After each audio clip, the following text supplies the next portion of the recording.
नमस्कार मित्रांनो, मी गणेश वनकर इग्नाइट अकॅडमीच्या प्लॅटफॉर्मवर तुम्हा सर्वांचे मी स्वागत करतो। ठाणे मनपाकडून चांगली जाहिरात आलेली आहे, सरकारी नोकरीची संधी आहे। याचा फॉर्म कशा पद्धतीने भरावा त्याच्याविषयी संपूर्ण माहिती आता आपण जाणून घेणार आहोत। बघा, या लिपिक टंकलेखक आणि अग्निशमनच्या खूप चांगल्या जागा आलेल्या आहेत, तर त्याच्यासाठी तुम्ही फॉर्म भरत असाल आणि तयारी करावी इच्छितात तर त्यासाठी आपली रेकॉर्डेड पद्धतीची बॅच जी आहे तर ती लॉन्च झालेली आहे। आणि मेन म्हणजे मी तुम्हाला आग्रह करेल की फायरमन ज्या पदासाठी जे काही इलिजिबल असतील, फॉर्म भरणार असतील, त्यांनी आपली बॅच ही जरूर जॉईन करावी, कारण की ही एकमेव अशी बॅच असणार आहे की ज्याच्यात तुमचा टेक्निकल आणि नॉन टेक्निकल अशा दोन्ही भागांचा इथं समावेश तुम्हाला इथं बघायला मिळणार आहे। बघा, सगळ्यात आधी तुम्हाला त्यांच्या वेबसाईटवर जायचंय। आता ही जी वेबसाईटची लिंक आहे तर ती तुम्हाला आपल्या टेलिग्राम चॅनलवर मिळून जाणार आहे। तसेच वाटल्यास मी या व्हिडिओच्या कमेंट बॉक्समध्ये देखील ती लिंक देण्याचा प्रयत्न करतो। बघा, इथं आहे जाहिरात। ज्यांना जाहिरात वाचायची असेल ते जाहिरात इथून वाचू शकतात। सगळ्यात आधी इथं न्यू रजिस्ट्रेशन वर क्लिक करावं लागेल। ही परीक्षा टीसीएस घेत आहे म्हणून तुम्हाला टीसीएस सारखा पॅटर्न इथं बघायला मिळणार आहे। क्लिक केल्यानंतर लक्षात घ्या, इथं त्यांनी दोन नंबर दिलेले आहेत, एक आहे टेक्निकलचा, एक आहे नॉन टेक्निकलचा। जे काही काम असेल त्यालाच कॉल करायचा। फॉर्म 12 ऑगस्ट पासून सुरू झालेले आणि 2 सप्टेंबर ही त्याची अंतिम तारीख जी आहे तर ती असणार आहे। पुढे इथं ते सांगतात की याच्यामध्ये ओपन करा, त्याच्यामध्ये तसं काही नाही मित्रांनो, कुठे ओपन करा, फॉर्म व्यवस्थित भरलाच जातो। ओके, पुढे आता तुम्हाला काय करावं लागणार आहे, सगळ्यात आधी लॉग इन आयडी आणि पासवर्ड तयार करायचा आहे। तर त्याच्यासाठी तुम्हाला काही बेसिक माहिती विचारली जाते, जसं की तुमचं पहिलं नाव, तुमचं मधलं नाव आणि तुमचं आडनाव, त्यासोबतच तुमच्या वडिलांचे नाव आणि तुमच्या आईचे नाव। या सगळ्या डिटेल्स ज्या तुमच्या 10thच्या मार्कशीटवर असतात ना त्याच टाकावे लागतात। म्हणून ज्या महिला गृहिणी ज्यांचं लग्न झालेलं असतं ना तर त्यांनी माहेरचं नाव टाकावं लागतं। तुम्हाला माहेरचं म्हणजे काय की 10वीच्या याच्यावर ज्यांनी नाव नाही चेंज केले त्यांना काही प्रॉब्लेम नाही। जसेच ते संदीपच्या ई आय जे काही असे काही छोटे मोठे एरर असतात ना तर ते जे काही इथं असतील तर 10वीच्या याच्यावर जसं असेल तसंच तुम्हाला इथं टाकावं लागतं, हे तुम्हाला लक्षात ठेवायचंय। पुढे पण ते विचारता ना की तुमच्या नावात बदल झालाय का, म्हणजे ज्या महिलांनी लग्नानंतर नावात बदल केलाय त्यांनी तर यस म्हणायचं आणि त्यांचं नवीन नाव तुम्हाला टाकावं लागणार आहे। डेट ऑफ बर्थ तुम्हाला इथे टाकायची, ही पण तुमच्या एज्युकेशनल सर्टिफिकेट्सवर जी असेल तीच टाकावी लागणार आहे, आधार कार्डवरची चालणार नाही। पुढे इथं 2/9/2025 ला तुमचं एज किती कॅल्क्युलेट होतंय ते तुम्हाला इथं सांगणार आहे। पुढे तुम्हाला जेंडर सिलेक्ट करायचंय, मोबाईल नंबर टाकायचा आहे। मोबाईल नंबर महत्वाचा आहे कारण की त्याला ओटीपी जाणार आहे। त्याच्यानंतर इथं तोच मोबाईल नंबर टाकायचा आहे, ईमेल आयडी टाकायचा आहे, तोच ईमेल आयडी टाकायचा आहे। त्याच्यानंतर मुक्त विद्यापीठातून ग्रॅज्युएशन केले का असा प्रश्न विचारला जातो, येस किंवा नो तुम्हाला करायचा आहे। त्याच्यानंतर तुमच्या 10वीचा जो सीट नंबर आहे तर तो टाकायचा आहे, त्यासोबतच 10वी कोणत्या महिन्याला आणि कोणत्या वर्षी पास झाले। त्याच्यानंतर 3 एक्झाम सेंटर तुम्हाला इथं सिलेक्ट करावे लागतील, वेगवेगळे आहे। त्याच्यानंतर तुम्हाला जनरेट ओटीपी वर क्लिक करावं लागेल। जनरेट ओटीपी वर क्लिक केल्यानंतर तुम्हाला पुन्हा एक कॅप्चा कोड विचारतं, सबमिट म्हणायचं आणि त्याच्यानंतर तुम्हाला ओटीपी जाणार आहे। तर तो हा ओटीपी रिसीव्ह होईल, ओटीपी इथं टाकायचा, इथं व्हॅलिडेट ओटीपी करायचा। त्याच्यानंतर OTP has been successfully validate असा मेसेज येतो, म्हणजे तुमचा ओटीपी जे आहे तर तो व्हॅलिड झालेला आहे। पुन्हा इथं रिव्हेरीफायचं ऑप्शन येतं, इथं रिव्हेरीफाय वर क्लिक केल्यानंतर तुम्हाला तुमची इन्फॉर्मेशन ते पुन्हा एकदा चेक करायला सांगतं, ज्याच्यामध्ये तुमचं पहिलं नाव, मधलं नाव, आडनाव, वडिलांचं नाव, आई, जन्मतारीख, लिंग, या सगळ्या गोष्टी इथं दिलेल्या आहेत। या गोष्टी इथं येतात आणि या चेक करून घ्यायच्या आणि या बॉक्स आहे तर या बॉक्सवर क्लिक करायचं, हे ब्ल्यू झालेलं म्हणजे टिक झालेलं आहे। तर पुन्हा इथं हा सबमिट बटनावर क्लिक केल्यानंतर तुम्हाला बघा ते विचारतं, the information once submitted can not be modified. एकदा भरलेली माहिती परत एडिट करता येणार नाही, म्हणून आत्ताच काय 4 वेळा बघून घ्यायचं, ओके करायचं। ओके केल्यानंतर लगेच तुम्हाला बघा इथं तुमचा रजिस्ट्रेशन आयडी दिसेल, त्यासोबत तुमच्या मोबाईलला रजिस्ट्रेशन आयडी आणि पासवर्ड लगेच जाऊन लागणार आहे। आता याच्यानंतर आपल्याला खऱ्या अर्थाने फॉर्म भरायचंय, तर जायचं apply for post. Apply for post मध्ये गेल्यानंतर बघा इथं पुढचं phone click here to apply. मी क्लिक हिअर टू अप्लाय वर क्लिक केलं आणि याच्या अर्थाने माझा फॉर्म आता भरायला सुरुवात होणार आहे। याचे काही स्टेप्स आहेत, जसं की पहिल्या स्टेप्स मध्ये पर्सनल डिटेल्स, दुसऱ्या स्टेप्स मध्ये ऍडिशनल डिटेल्स, तिसऱ्या याच्यात कम्युनिकेशन डिटेल्स, चौथ्या याच्यात क्वालिफिकेशन अँड एक्सपिरियन्स आणि पाचव्या याच्यात डॉक्युमेंट आणि पेमेंट। तर अशा 5 वेगवेगळ्या स्टेप्स मध्ये आपला फॉर्म भरला जाणार आहे। तर आपण इथं वेगवेगळ्या पदाची निवड करू शकतो। फॉर एक्झाम्पल इथं ज्युनियर इंजिनियर सिव्हिलचं आहे, तर इथून या पदाची तुम्ही सिलेक्शन जे आहे तर ते करू शकतात।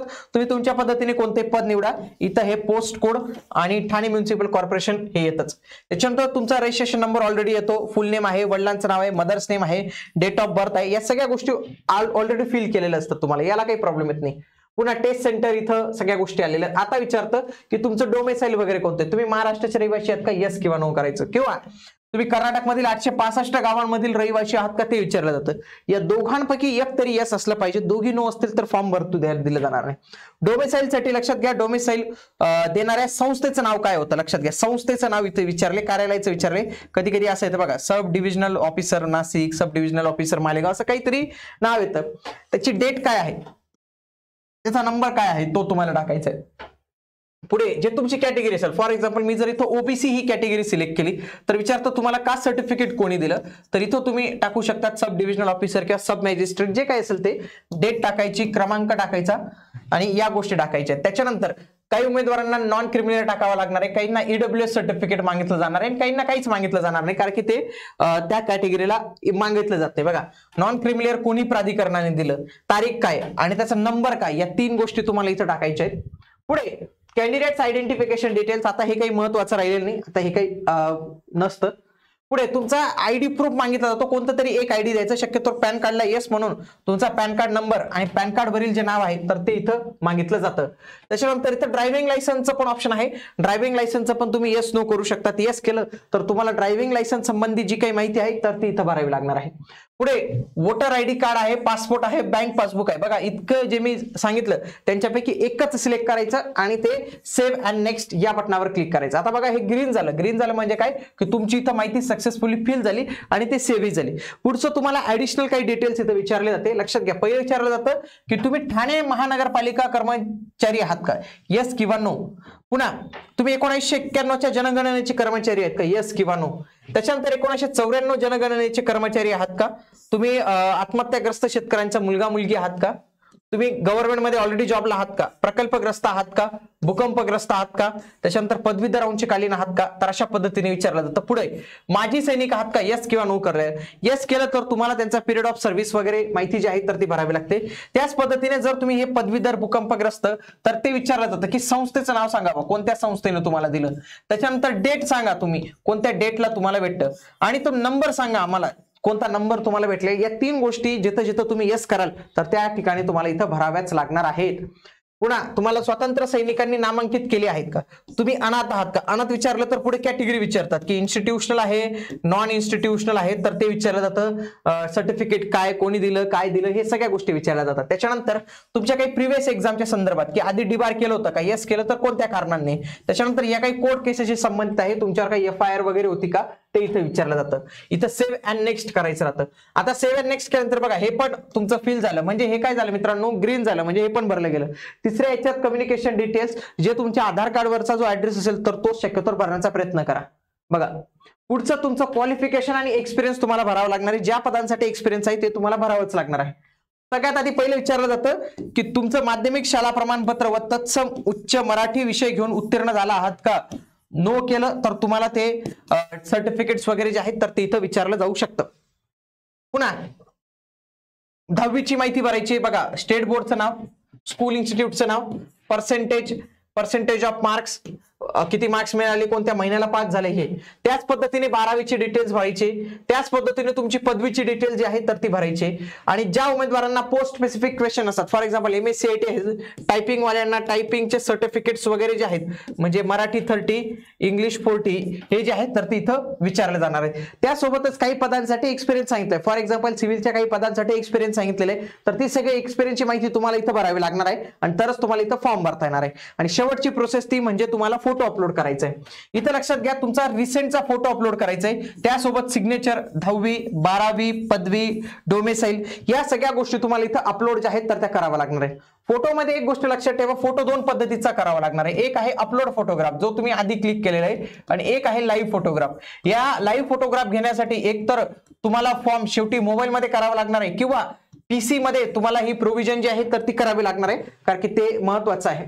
पुन्हा तुमचं experience certificate, caste certificate, caste validity, non creamy layer, MSc PAN card, driving licence, जे काही येस केलं असेल त्या पद्धतीने. ज्यांचं टायपिंग असेल तर त्यांना टायपिंग प्रमाणपत्र जे आहे तर ते इथं विचारलं जातं. तर या गोष्टी इथं महत्वाच्या असतात. ओके, जी इथं तुमची फी, इथं तुमचं नाव वगैरे जे आहे तर ते इथं येत असतं. बघा, इथं सगळ्या गोष्टी दिसतात. बघा, इथं व्ह्यू अपलोडेड फोटो, व्ह्यू जे काही गोष्टी तुम्ही अपलोड कराल ना तर त्या सगळ्या गोष्टी इथं येत असतात. आणि अशा पद्धतीने तुम्ही तुमचा फॉर्म जो आहे तर तो भरला जाणार आहे. आणि बघा इथं सबमिट केलं तर तुमचा संपूर्ण फॉर्म इथं भरला जाईल. त्याच्यानंतर तुम्हाला जे काही पेमेंट असेल तर ते पेमेंट इथं व्यवस्थित करावं लागणार आहे. ठाणे मनपाचा फॉर्म अशा पद्धतीने भरायचा आहे. काही प्रॉब्लेम असेल तर कमेंट बॉक्समध्ये नक्की कळवा. आणि तुम्हाला देखील या बॅचेस जॉईन करायचे असतील तर आजच तुम्ही इग्नाइट अकॅडमीचं ऍप्लिकेशन डाउनलोड करा. तसंच आमचा हा नंबर दिलेला आहे, यांना देखील कॉल करून तुम्ही संपूर्ण माहिती विचारू शकतात.